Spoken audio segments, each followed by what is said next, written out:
오늘 성경에는 276명이 탄 알렉산드리아라는 큰 배에 풍랑이 찾아왔습니다. 유라굴로라는 광풍이 찾아와서 모두가 위태한 상황이 되었습니다. 그 상황 가운데 오늘 사도 바울의 리더십이 빛을 발하는 모습이 오늘 본문의 내용입니다. 상황은 지금 바울이 죄수로 로마에 호송되고 있는 상황입니다. 가이사 앞에, 로마 황제 앞에 재판을 받으러 가고 있는 그 상황, 배를 탔습니다. 그 배 안에는 선장, 선주, 선원, 백부장, 로마 군인, 죄수들, 이렇게 많은 사람들이 타고 있는 아주 큰 배입니다.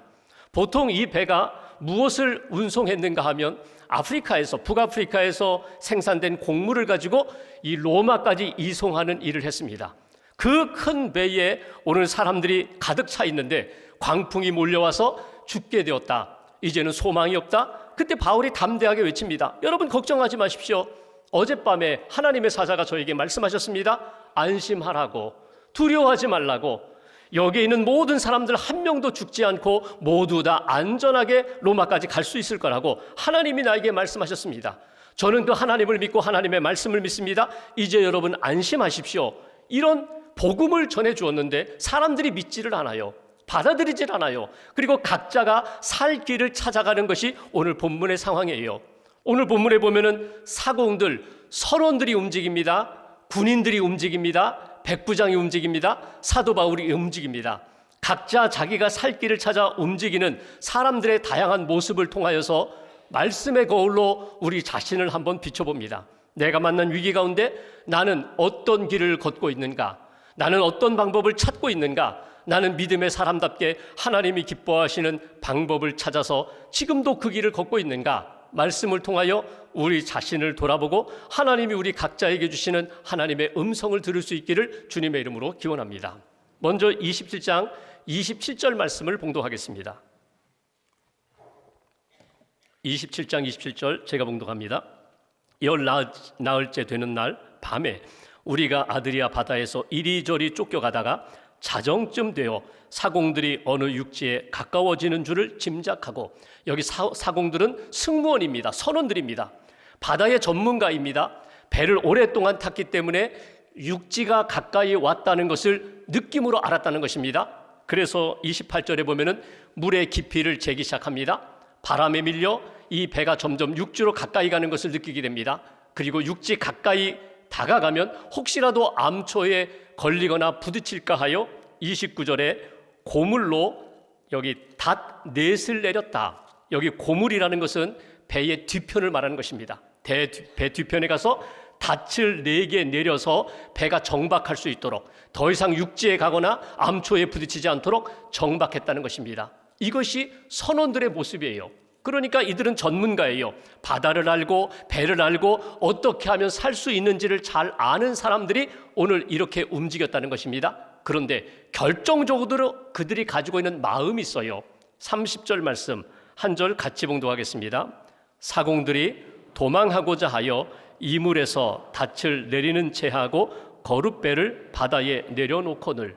여기 배의 이물이라는 것은 배의 앞머리 쪽을 말하는 것입니다. 그들이 뒤편에다가 닻을 내리고 앞쪽으로 가서 또 닻을 내리는 신용만 하면서 진짜 내리는 것은 뭐예요? 거룻배를 내렸다는 거예요. 거룻배라는 것은 배 안에 있는 작은 배를 말해요. 구명보트를 말해요.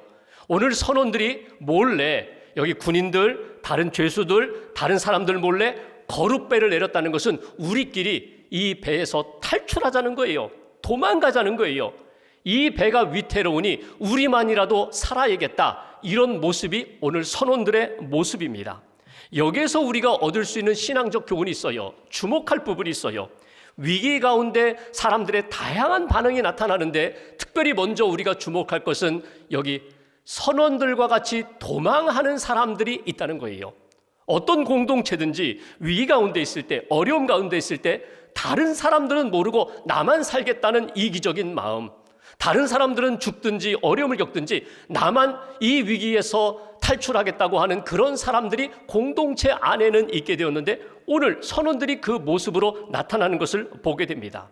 여러분, 예나 지금이나 승무원의 제1 임무가 이 배 안에 있는 모든 사람들이 안전하게 배가 선착할 수 있도록, 배가 목적지에 잘 도착할 수 있도록 운항을 하고 또 배의 안전과 타고 있는 사람들을 안전하게 지키는 그것이 가장 중요한 임무, 책임, 사명입니다. 이 사람들이 그것을 잊어버렸어요. 왜?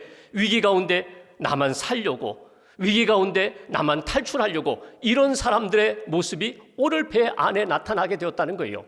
여러분, 신앙적으로 한번 여기서 교훈을 찾아볼까요? 이 사람들이, 선원들이 왜 이렇게 탈출하려고 했을까? 왜 도망하려고 했을까? 분명히 사도 바울이 말씀을 주었거든요. 여기에 있는 모든 사람들 죽지 않습니다. 물론 고난도 있고 배가 손상도 있겠지만 우리 모두는 다 살 수 있다고 하나님이 말씀을 주셨다는 거예요. 그런데 이들은 하나님의 말씀을 믿지 않습니다. 들으려고 하지도 않습니다. 자기들의 생각, 자기들의 경험, 자기들의 기술만 의지할 때에 결국 자기들의 방법으로 여기에서 도망하는 것이, 여기에서 탈출하는 것이 자기들이 살 길이라고 생각하고 판단했기 때문에 결국 도망가는 거예요. 책임 없이 무책임하게 사명감 잃어버리고 그리고 책임감 잃어버리고 도망하는 이 사람들의 모습을 보면서 혹시라도 나는 그런 모습은 아닌지 한번 점검해 볼 필요가 있어요. 사도 바울이 이미 말했습니다. 하나님을 믿습니다. 그의 말씀을 믿습니다. 우리의 구원하심을 믿습니다. 나는 하나님의 말씀을 믿고 그 말씀을 따라 하나님이 뜻하시는 대로 나는 움직일 것입니다. 이런 믿음의 사람이 있는가 하면 말씀이 들렸음에도 불구하고 말씀을 외면하고 여전히 내 생각, 내 경험, 내 지식을 의지하여 움직이려고 하는 그런 선원들의 모습도 나타나게 된다는 거예요. 여러분, 이 상황 가운데 지금 사도 바울이 발견했어요.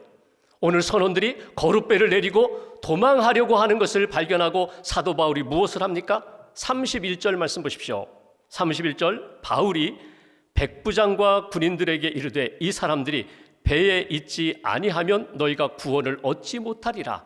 이 사람들을 떠나게 해서는 안 된다는 거예요. 이 사람들을 붙들어야 한다는 거예요. 그래야 우리 모두가 다 구원함을 얻게 된다는 그런 이야기를 합니다. 하나님의 구원이 약속되었지만 오늘 이 선원들의 기술과 경험이 필요하다는 거예요. 이 사람들이 우리와 하나가 되어야 한다는 거예요. 더 넓은 신앙적인 의미로 본다면 배를 떠나서 도망하여 사는 것이 아니라 여기에서 하나님의 말씀대로 믿음으로 기다릴 때 우리 모두가 다 산다고 하나님이 약속하셨기 때문에 저들도 살리기 위하여 떠나보내는 것이 아니라 함께 해야 합니다. 그렇게 사도 바울이 백부장에게, 군인들에게 요청하는 것을 보게 됩니다. 그리고 바울이 무엇을 했을까요? 떠나는 선원들을 붙잡아요. 그리고 그들을 먹이기 시작합니다. 34절 말씀 보십시오. 음식 먹기를 권하노니 이것이 너희의 구원을 위하는 것이요 너희 중 머리카락 하나도 잃을 자가 없으리라. 바울이 배 안에 있는 모든 사람들을 먹이는 것, 먹으라는 거예요. 그동안 표류하면서 먹지 못해서 기진맥진 지쳤는데 음식을 먹으라는 거예요. 선원들도 먹이고 군인들도 먹이고 죄수들도 먹이고 함께하는 모든 사람들을 음식 함께 먹으면서 기력을 회복하는 힘을 얻는 시간을 갖게 되는 것을 보게 됩니다. 여기 단지 음식만 먹이는 것이 아닙니다. 그들 가운데 잃어버렸던 희망, 소망도 다시금 불어넣어주고요. 지쳤던 마음, 상한 심령을 위로하면서 하나님이 우리와 함께 하신다는 구원의 메시지, 소망의 메시지를 계속 전달하는 그런 모습을 보게 됩니다. 너희 중 머리카락 하나도 잃을 자가 없으리라. 여기 있는 모든 사람들 한 사람도 잃는 것이 하나님의 뜻이 아니라 모두 하나님이 구원하십니다. 이렇게 소망의 메시지를 주면서 힘을 북돋아주는, 살리는 사도 바울의 모습을 우리는 만나게 됩니다. 위기를 만날 때 우리는 선원들처럼 배를 버리고 도망하는 그런 마음을 꿈꾸고 있는가? 아니면 사도 바울처럼 연약한 이들, 상심한 이들, 그들을 도우면서 일으키면서 살리는 마음을 가지고 살고 있는가? 여러분, 지금 상황이 어떻습니까? 우리가 지금 타고 있는 배라고 이야기하면 가정의 배일 수도 있고 신앙 공동체 교회의 배일 수도 있고 또 일터, 직장의 배일 수도 있습니다. 지금 여러 가지 어려운 상황 가운데 있을 때 나는 이 배를 버리고 도망하려는 선원들과 같은 모습인가? 여러분, 도망간다고 진정한 자유와 생명을 얻을 수 있을까요? 내게 지금 이 배 안에서 맡겨주신 사명이 있고 책임이 있는데 내가 감당해야 할 일들이 있는데 이 일을 감당하면서 하나님이 그 다음에 이루어 가실 구원의 역사를 믿음으로 기대하고 하나님을 바라보는 믿음의 사람이 되어야 하지 않을까? 여러분, 흔들리고 연약할 때마다 우리가 집중해야 할 것이 있어요. 이미 내게 주신 말씀, 내가 지금도 고백하고 있는 믿음의 고백, 하나님이 나와 함께 하신다는 그 분명한 신앙 고백이 다시금 우리 안에서 살아날 때에 위기가 있고 위험이 있고 고난이 있다 할지라도 이 모든 것 가운데 구원하시는 하나님의 놀라운 역사를 우리가 함께 경험할 수 있게 된다는 것입니다. 떠나 도망가는 인생이 아니라 오늘 사도 바울처럼 연약한 이들을 다시금 세워주는, 살리는 하나님의 사람들, 그것이 오늘 하나님이 우리에게 기대하는 믿음의 모습이라는 거예요. 두 번째, 또다시 위기가 찾아옵니다. 배가 점점 육지로 이렇게 가까이 가는 가운데 41절 말씀 보실까요? 41절, 닻을 끊어 바다에 버리는, 제가 41절 보겠습니다. 두 물이 합하여 흐르는 곳을 만나 배를 걸매 이 물은 부딪혀 배의 앞머리는 부딪혀 움직일 수 없이 붙고 고물은 배의 뒤편은 큰 물결에 깨어져 갔다. 배가 점점 균열이 생겨서 깨어져서 물이 들어오기 시작합니다. 위기가 또 일어납니다. 배가 이제 파손될 상황이에요. 그러자 군인들이 어떻게 움직이는가? 42절 말씀 보십시오. 42절 함께 봉독합니다. 군인들은 죄수가 헤엄쳐서 도망할까 하여 그들을 죽이는 것이 좋다 하였으나, 군인들이 즉각 이렇게 대답합니다. 저들이 헤엄쳐 도망가 살 바에야 저들을 여기서 다 죽이는 것이 좋겠습니다. 이렇게 제안하는 거예요. 여러분, 여기서 다른 사람이 살든 죽든 내 책임을 모면하겠다, 다른 사람은 죽더라도 나만 살겠다고 하는 군인들의 생각을 우리는 발견하게 됩니다. 당시 로마법으로 이야기하면요, 이렇게 죄수를 호송하는 그런 군인들이 죄수가 도망가거나 혹은 도망가다 죽은 시신을 찾지 못하면 그 책임을 이 군인들이 다 져야 하거든요. 죽어요. 그러니까 오늘 이 책임을 모면하기 위해서 저들을 아예 처음부터 죽이자는 그런 끔찍한 제안을 하는 것을 우리가 본문에서 보게 됩니다. 여기서 우리가 위기 가운데 처한 사람들의 다양한 사람 모습이 나타나는데 그중에 주목할 두 번째 모습이 있습니다. 죽이려는 사람들이 등장해요. 오늘 군인들처럼 내가 살기 위하여 저들을 죽여야 된다, 내 책임을 모면하기 위하여 저들을 없애고 내 책임을 모면하겠다고 하는 그런 사람들, 죄수들을 죽여서라도 우리는 살아야겠다고 하는 끔찍한 생각을 하는 사람들이 오늘 등장하는 것을 보게 됩니다. 여기 보시면 배 안에 백부장이 타고 있어요. 백부장이 탔다는 것은 그 밑에 100명의 부하들이 탔다는 거거든요. 276명 가운데 적어도 100여 명이 로마 군인들이에요. 276명 가운데 100명이 군인들이니까 못할 것이 없어요. 죄수가 몇 명인지는 모르지만 얼마든지 그들을 죽일 수 있어요. 이렇게 끔찍한 생각을 하는 죄수들의 모습을 우리는 혹이라도 내 안에 그런 끔찍한 생각을 하고 있지 않은지, 내가 살기 위하여 저는 죽어도 돼, 내가 살기 위하여 저는 희생당해도 돼, 이런 끔찍한 생각을 내가 갖고 있지는 않은지, 우리가 사도행전을 이미 읽어서 아는 것처럼 사도행전 16장에 바울과 실라가 빌립보 감옥에 갇혀 있다가 기도하는 가운데 지진이 났어요. 착고가 풀렸어요. 옥문이 열려졌어요. 그랬더니 간수가 이 죄수들이 도망한 줄 알고 자결하려고 하는 모습이 나타나요. 그러니까 로마 법에 의하면 지켜야 할 사람들이 지키지 못하면 그 책임을, 벌을 그 사람이 받거든요. 그 벌 받을 바에야 차라리 사람을 죽이고 죄수를 죽이고 가벼운 벌을 받겠다고 하는 것이 오늘 군인들의 모습입니다. 어쩌면 이런 모습은 세상의 모습이고 악한 영의 모습일지 몰라요. 내가 살기 위해서는, 나만 살기 위해서는 어떤 사람, 그 누가 어떤 희생을 당해도 나는 괜찮다고 생각하는 그런 모습. 그런데 여러분, 여기서 우리가 주님의 마음, 하나님의 마음을 한번 붙잡아 볼까요? 그리스도인은 그 마음으로 사는 사람들이 아닙니다. 그리스도인은 내가 살기 위하여 남은 죽어도 된다, 그 마음이 아니라 하나님의 선하심을 믿고 나는 방법을 아직 찾지 못했지만 하나님은 방법을 갖고 계신다, 하나님의 뜻을 찾아서, 하나님의 방법을 찾아서 기도하고 하나님의 은혜를 구하는 것이 믿음의 사람들의 모습이라는 거예요.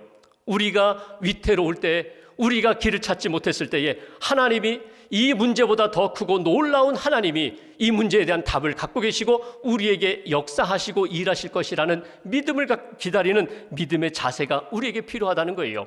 풍랑이 일 때마다 여러분, 우리는 깜짝깜짝 놀랄 때가 많아요. 위기가 닥치고 풍랑이 일어나면요, 사람들이 이상하게 변하는 모습을 보게 돼요.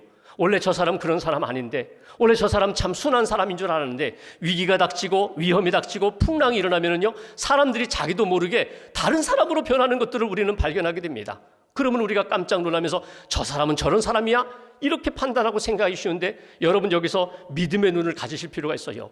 여러분, 어둠의 영, 악한 영이 위기 가운데 우리를 붙잡아서 우리를 다른 사람으로 만들어요. 전혀 상상하지 못했던 사람으로 만드는 그런 악한 영의 역사, 사단의 역사가 있다는 것을 여러분 인지하셔야 돼요. 그러면 이때에 우리가 무엇을 해야 됩니까? 주님의 마음을 품어야 돼요. 주님의 눈을 가져야 돼요. 하나님이 이 위기 가운데 원하시는 뜻이 무엇인지 기도하며 찾고 기도하며 하나님의 마음을 품어야 돼요. 예수님의 마음이 무엇입니까? 나는 마음이 온유하고 겸손하다고 말씀하셨어요. 그리고 빌립보서 2장 5절에 너희 안에 이 마음을 품으라, 곧 예수의 마음을 품으라 말씀하세요. 그러니까 위기 가운데 사람들이 변질되고 사람들이 거칠어지고 서로 아주 잡아먹을 듯하게 달려드는 그런 상황 가운데 주님의 마음을 품는 그것이 그리스도인이고 하나님의 사람의 모습이라는 거예요. 온유하고 겸손한 마음. 내가 죽더라도, 내가 희생되더라도 저 영혼은 살아나야 돼. 내가 희생되더라도 하나님의 선하신 뜻은 이루어져야 돼. 이런 마음을 갖고 하나님의 마음으로 무장하는 것이 하나님의 사람들의 모습이라고. 사나 죽으나 나는 주님의 사람입니다. 위기 가운데서도 나는 주님을 붙잡겠습니다. 기도하며 성령님의 역사를 의지하는 사람. 바울이 에베소서 4장 3절에 권면한 것처럼 평안에 매는 줄로 성령이 하나 되게 하신 것을 힘써 지키라. 성령이 내 안에 오셔서 평안케 해주시고 화평을 만들어주시고 하나님이 기뻐하시는 일들을 이렇게 세워주시는 역사, 하나 되게 하시는 역사를 추구하고 나아가는 하나님의 사람이 되어야 된다. 그러니까 위기 가운데 나만 살고자 하는 마음이 아니라 누가 희생되든지 상관없어 나만 살고자 하는 내 책임을 모면하라는 그런 마음이 아니라 주님의 마음으로 예수님과 함께 내가 낮아지겠습니다. 내가 희생하겠습니다. 그리고 하나님이 하나 되게 하시고 하나님이 살려주시는 역사를 내가 경험하겠습니다. 진짜 그리스도인답게 하나님의 능력과 은혜를 경험하는 하나님의 사람들 되시기를 주님의 이름으로 기원합니다. 한 가지가 더 있어요. 오늘 이런 위기 가운데 등장하는 또 한 사람, 43절 말씀 보실까요? 43절 한 절 함께 봉독합니다. 백부장이 바울을 구원하려 하여 그들의 뜻을 막고 헤엄칠 줄 아는 사람들을 명하여 물에 뛰어내려 먼저 육지에 나가게 하고. 백부장이 등장해요. 여기 백부장이 27장 1절에 보면 이름도 딱 거명했어요. 율리오. 이 백부장의 이름은 율리오다. 우리가 마땅히 기억해야 할 사람이라는 거예요.